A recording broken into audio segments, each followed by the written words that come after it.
Hey guys, Casey Stutzman here with this month's Insiders Whiteboard workout for February of 2014. So for this workout, we have three separate sections. The first section we're going to be focusing on overall stability. Second section is going to be lower posterior chain, and the third section is going to be upper posterior chain. So we're going to do a few exercises per, and we're going to cycle through them a couple times. So the first round, the stability round, we're going to do a couple more exercises, but we're only going to go through it once. So we're going to use the surge for this particular round. We're going to start off with a single leg stance overhead hold. So all I'm going to do is plant down my plant leg, extended long, knee up, toe up on the lifted leg, holding the surge up overhead and trying to keep the water as quiet as possible. I'm going to go 30 seconds, short break of about 10 seconds, and then I go 30 seconds on the other side. Our second exercise, we're going to go right into an RDL hold. So we're going to hold at that bottom position. So my plant leg will now be bent. I will be hinging at the hips and holding that long, strong T position, trying to make a straight line from my head all the way down through my lifted heel.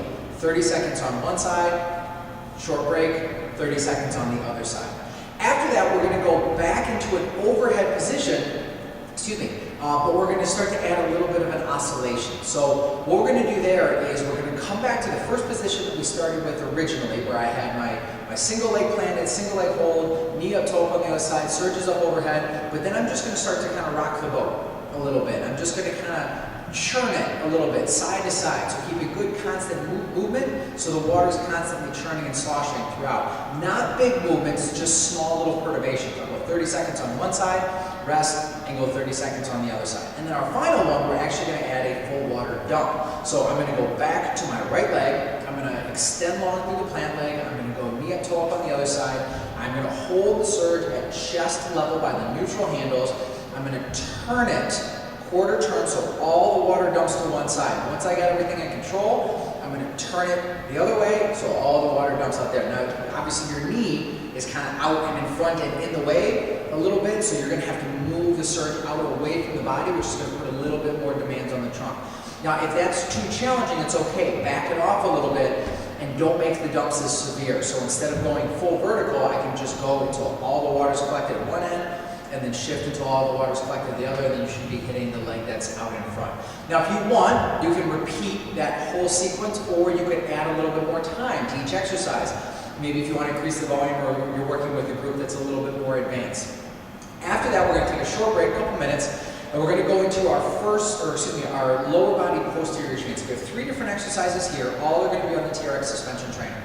The first we're going to do is a leg curl. Now we're going to use our pendulum principle here a little bit to make sure the resistance is right for each individual. This is a 45-second exercise, all three of them are, with only a little 15-second transition. So for the first, for the leg curl, if you want to make it harder, scoot people away from the anchor point. You want to make it easier, scoot them towards the anchor point. We're going to try and make sure that the palms are up, the toes are up towards the ceiling, and also pulled up towards the shins, and keeping the hips, knees, and ankles in line through the whole range of motion. After our 15-second break, we're going to go 45 seconds of hip abduction. They can either go arms on the ground, or they can bring the arms up to decrease that base of support. Legs are long, toes are up to the ceiling, not turning out, and make sure they stay up towards the shins.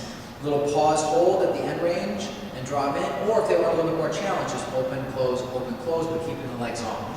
After a 15-second break, then we're going to go into our TRX sit-up. Make sure at the bottom, so when the back is flat on the ground, the hands will start over the quads, not overhead. You're going to roll up and then finish in tall posture, shoulders down and back, and the arms in a big Y pattern, and then very slowly rolling that back down to the beginning. That's all three of the exercises. They'll take another 15-second break, and then they'll go back to the leg curl. We're going to go through that 3 times. If you want to add a fourth, again, if you want a little bit more volume, that's absolutely fine. Minimum 3 times we're going to go through. We'll take another short break, and then we're going to finish off with our third and final round, which is going to be upper posterior chain. So, we're going to start again on the TRX suspension trainer, and we're going to do a double arm row. So, single arm row. So I want to make sure that my right shoulder is lined up to the anchor point. So I'm going to be off-centered a little bit. My feet should be about shoulder width, not too close together. As much resistance as they can handle for 30 seconds. 10-second break, and then switch to the left arm for another 30 seconds. Making sure that we're resisting rotation throughout the whole range of motion. Our second exercise is going to be a high anchor row. I like using a resistance band or a super band and then hooking up to a squat cage or some high anchor point, or even wherever your suspension trainers are anchored from. I'm going to get down into a little bit more of an athletic ready position. I'm going to make sure that the spine is stable and the ribs are closed. The arm is going to be up. I'm going to set the shoulder down and back and draw it down and through. So I'm just single arm pull, but from a high anchor point, more in a downward diagonal. I'm going to go 30 seconds on the right, 10-second break, 30 seconds on the left. Again, I like the elastic resistance on this one because it's progressive. The greater range of motion I go through, the more intense it gets and the more resistance I run into at that peak contraction. So it's a great place to really focus on that. 30 seconds right, 30 seconds left. And then we're going to take another short little break, and then we're going to go back to the suspension trainer. We're going to do a wide deltoid fly with a slow negative eccentric, or sort of slow negative. I'm going to come up controlled through the range of motion, keeping the ribs closed at the top and shoulders down and back. And then I want you to take like a 4-second negative. So it's very slow, allowing those arms to come back to the starting position, resisting the force of gravity as they roll on the way down. This is going to be a 45-second. After we finish that, we'll take about a 15-second break, and we'll go right back to the single arm rows on the suspension trainer. On those single arm rows, we're going to make sure that we're fully shortened on the straps, and on the wide deltoid fly, you can either go mid-length or fully lengthened. I like fully lengthened with people who have a little bit longer arms, but I leave that entirely up to you. And that's it. February's Insiders Whiteboard workout for this month. Be sure to hop on the why behind the workout for this month. There's information in the description of this video, how you can get on the live why behind the workout, or if you've already missed it, no big deal, the link to the recording's right there as well. It's an interactive hangout on Google Plus where you guys get to jump in and ask questions about this workout, any of the reasons, the exercises, what if I don't have that equipment, what if I want to sub, why'd you do that, why did we put this here? Anything at all. Plus I'll be talking, of course, about some of the progressions, some of the regressions, why we set it up this way. I also like to take that time to go over in detail the warm-up. What should we be doing to warm up for this particular workout, and talk about any mobility issues that we want to attack. Anything, right? It's entirely up to you. If you can't make it for the live one, email me your questions. Shoot me any questions in email, and I'll make sure to get those answered and respond, and then you can check out the recording later. So don't forget to jump onto that. Thank you guys so much for joining me, and I really look forward to seeing you again next month.